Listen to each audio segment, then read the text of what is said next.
आधुनिक स्थिति भी उस ढंग की है।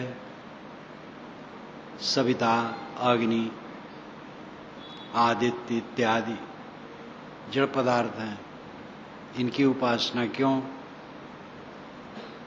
सविता सूर्य है। मैंने एक दिन कहा था, सविता जो अभी उदय नहीं हुआ है वह सूर्य। ऐसा आचार्य ने अपना मत व्यक्त किया। उदय भावी पूर्व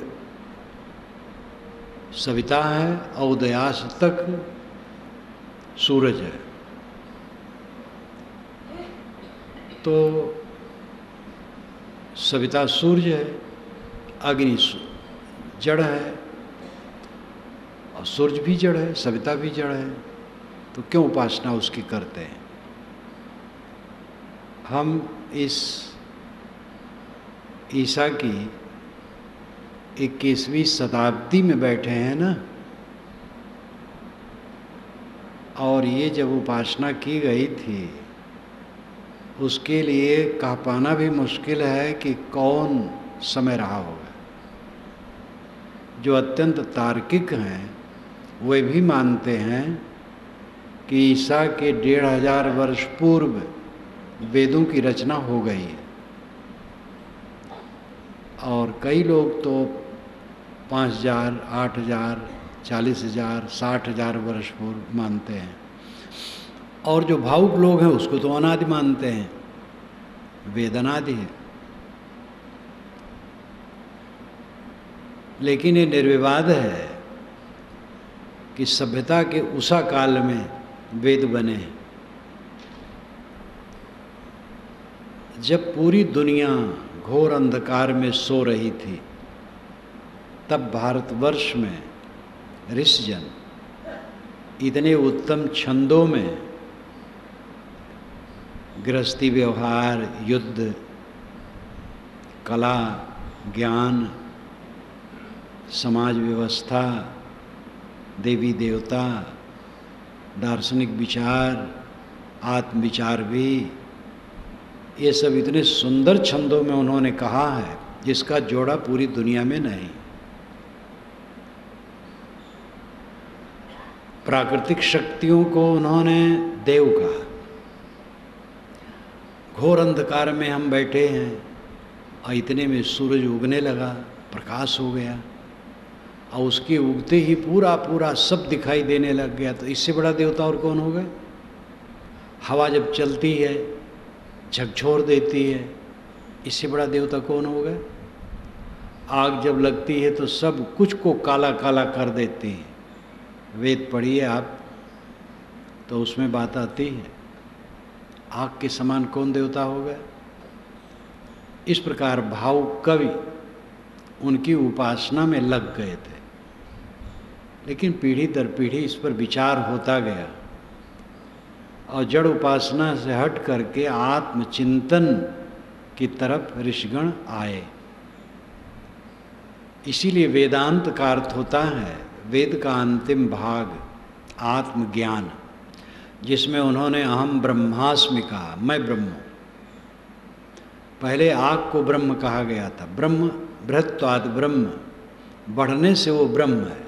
आग को जलाओ बढ़ जाती है, अथवा आग बड़ी है, जलाती है, प्रकाश करती है, इसलिए ब्रह्म। और उसमें जो हवन करते हैं वो ब्राह्मण, कोई भी करे वही ब्राह्मण। और जिन मंत्रों द्वारा हवन किया जाए वो मंत्र ब्रह्म, इसलिए वेद मंत्रों को ब्रह्म कहा गया है। तो वेदांत माना गया आत्मज्ञान, चेतन की उपासना शुरू हो गई।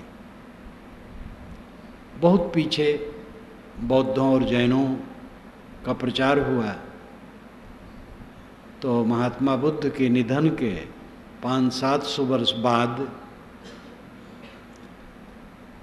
मूर्ति स्थापित हो गई और बड़े धूमधाम से बौद्ध मूर्ति पूजा होने लगी, जैनों में भी होने लगी। उसकी देखा देखी वैदिक परंपरा में भी मूर्ति पूजा आने लगी। पहले तो ऐसी मूर्ति पूजा नहीं आई। वे लोग मूर्ति पूजते थे तो मंदिर बनाने लगे, तो उसमें पुजारी रखने लगे। तो पुजारी और लोग होते थे, किसी किसी ब्राह्मण को नियुक्त करने लगे पुजारी, बुद्ध की पूजा में, महावीर की पूजा में। तो उस ब्राह्मण को अन्य ब्राह्मण घृणित दृष्टि से देखते थे और उनको देवलक कहते थे।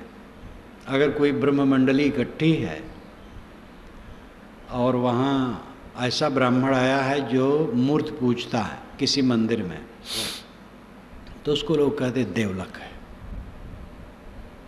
घृणित है, उसको अच्छा नहीं मानते थे। आर्यों में मूर्ति पूजा बिल्कुल ही नहीं थी। लिंग पूजा आदिवासियों में थी और उनके लिए आर्यों ने घृणा की है। शिष्ण देवा, शिष्ण को देवता मानने वाले अभागे, नक बैठे, कर्कश भाषा बोलने वाले, ये अथर्ववेद में आता है। तो आदिवासी लोग लिंग पूजते थे, लेकिन आर्यों ने वहाँ से लड़कियाँ ली। इतनी जात पात की बात वहाँ नहीं थी, न छुआछूत थी। चारों वेदों में छुआछूत कहीं नहीं है। अंतर्जाति खूब चलती थी शादी।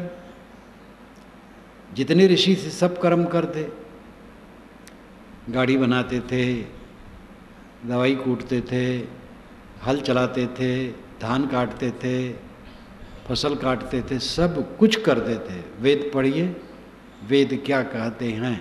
अभी आज दिल्ली से एक फ़ोन आया एक जगत गुरु का, मेरा वेद पढ़ रहे हैं, तो उन्होंने कहा मूल वेद मुझे बताइए कहाँ मिलेगा। तो मैंने पता उनको बता दिया कि अमुक जगह से उसी दिल्ली में मिल जाएगा। वो खुश हैं, पढ़ रहे हैं उसको। तो वेदों के मंत्रों के रचयिता बड़े उदार हैं। विवाह शादी सब अंतर्जाति चलती थी। अंतर जाति क्या, विशेष जाति पात मानते ही नहीं थे। वर्ग था, जैसे अंग्रेजों को गर्व था अपने गोरे होने का, इसी प्रकार आर्यों को गर्व था अपना गर्वीला स्वभाव, लेकिन छुआछूत नहीं मानते थे। आदिवासियों की लड़कियां लेते थे। तो आदिवासी की लड़की आई, अपने पिटारी में लिंग भी रखे है पत्थर की, क्योंकि उसके नैहर में पूजा जाता है, तो यहाँ भी रख करके पूजने लगी। पत्नी ने कहा भाई ये तो हमारे यहाँ नहीं चलता है, फेंको इसको। बहुत कड़ा है, फेंकवा दिया। नरम है तो इतने कहा के रख गया कि ये तो हमारे यहाँ नहीं चलता था, तुम क्या नई चीज़ लाई हो। लेकिन वो पूछती रही, वो चुप रहा। अथवा उसने पेटी में रख दिया। एक दो पीढ़ी बीत गई, पेटी में से निकली वो चीज़, समझे कि हमारे यहाँ पूजा जाता था, पूजना शुरू हो गया। पूछते पूछते लिंग पूजा इतनी हो गई कि काशी विद्वानों की नगरी में लिंग पूजा ही श्रेष्ठ है, विश्वेश्वरनाथ। लेकिन इतना असर अवश्य है कि ब्राह्मण शिवलिंगी पर चढ़ी हुई किसी भी वस्तु को खाता नहीं। मेरे ज़माने में तो था, तो अब पता नहीं। मेरे ज़माने में था कि ब्राह्मण अंडा मांस कम से कम इस तरफ के नहीं खाते थे, लेकिन अब तो सुनता हूँ बड़े धड़ल्ले से खा रहे हैं, बड़े मौज से। तो बढ़ रहा है विकार।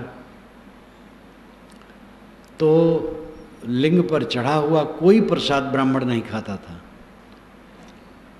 परंतु केवल लिंग ही नहीं रह गई, उसको शिवलिंगी कहा गया। उसके पश्चात फिर मूर्तियां बनने लगी। बुद्ध महावीर की मूर्तियां थी ही, शिव की मूर्ति बहुत पुरानी तविश बनने लगी, वासुदेव कृष्ण की बनी, राम की मूर्ति भी आज से 800 वर्ष पूर्व बनने लगी, उसके पहले नहीं थी। फिर मूर्ति पूजा खूब धड़ल्ले के साथ हिंदू समाज में चलने लगा। तो ये सब तो चलता रहता है। अब आप स्वयं सोचिए आपको क्या करना है। मूर्ति चित्र स्मारक है, महापुरुषों के स्मारक हैं, और उन्हें देख करके मन प्रसन्न होता है, बस इतना काफ़ी है। देखो कबीर साहब चित्र पीछे लगा है, हम लोग न नमस्कार करते हैं, न उसकी आरती उतारते हैं, न फूल चढ़ाते हैं, न भोग लगाते, कुछ नहीं, केवल स्मारक है। आरती वारती गुरु संत करने का रस्म है संप्रदाय में। व्यक्तिगत तो मैं नहीं चाहता मेरी आरती हो, लेकिन पंथ से बधा हूँ, इसलिए लोग करते हैं तो मजबूर होकर सह लेता हूँ। अपने गुरु संतों की मैं आरती करता रहा, तो दुर्भाग्य है कि हमारे न गुरु रहे न गुरु तुल्य उस उम्र के और उस योग्यता के संत रहे जिनकी मैं आरती कर सकूं। और काल चक्र है ही, हो तो सब होने हैं, सबका होना है। तो चित्र मूर्ति स्मारक है। अब पूजा बढ़ जाती है, आदमी पूजा की भावना वाला होता है। अपने को देखो, अपने को समझो। किसी महापुरुष के चित्र मूर्ति हैं, आदर से रखो, गंदा न होने दो, असभ्यता का बर्ताव उससे न करो कि चित्र टंगा है उसके ऊपर कुर्ता टांग दे। किसी महापुरुष की मूर्ति है, जिस आसन पर उसी आसन पर कुआं पर गए स्नान कर दे, वहाँ साबुन रख दे, बहुत गलत है। मर्यादा रखो, स्वयं न पूजो, चेतन पूजो, चेतन का बोध रखो। आर्य परंपरा मूर्ति पूजा से बिल्कुल अलग थी। न लिंग पूजा थी न मूर्ति पूजा थी। प्राकृतिक शक्तियों को देव मान करके वह उपासना करते थे, उसके नाम पर हवन करते थे।